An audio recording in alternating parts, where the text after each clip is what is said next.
Ժողովուրդ օրաթերթի տեղեկություններով քաղաքացիական պայմանագիր կուսակցության վարչության նորընտիր անդամներով նիստը նախատեսվում է իրականացնել նոյեմբերի սկզբին։ Բանն այն է, որ այժմյան ՔՊ վարչության նիստի լիազորությունները ավարտվում են հոկտեմբերի 29-ին ու մոտ մեկ ամիս դեռևս ՔՊ-ականները հին դեմքերով են վարչության նիստն իրականացնելու։ Հիշեցնենք, որ սեպտեմբերի 20-ին կայացավ ՔՊ վարչության նոր անդամների ընտրությունը, որտեղ նոր կազմում ընդգրկվեցին 20 ՔՊ-ականներ։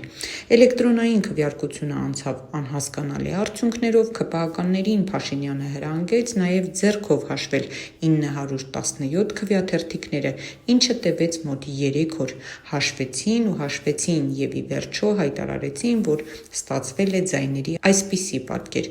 Նիկոլ Փաշինյան 826 ձայն, Գևորգ Պապոյան 707 ձայն, Վահագն Ալեքսանյան 688 ձայն, Սուրեն Պապիկյան 665 ձայն, Հայկ Կոնջորյան 648 ձայն, Արայիկ Հարությունյան 625 ձայն, Ռուբեն Ռուբինյան 606 ձայն, Արսեն Թորոսյան 596 ձայն, Ռոմանոս Պետրոսյան 567 ձայն, Դավիթ Խուդաթյան 562 ձայն, Ալեն Սիմոնյան 527 ձայն, Ալխազ Ղազարյան 513 ձայն, Արուսյակ Ջուլակյան 439 ձայն, Վիլեն Գաբրիելյան 435 ձայն, Հասմիկ Հակոբյան 434 ձայն, Գնել Սանոսյան 432 ձայն, Տիգրան Ավինյան 422 ձայն, Արմեն Խաչատրյան 420 ձայն, Նազելի Բաղդասարյան 416 ձայն և Արուսյակ Մանավազյան 405 ձայն։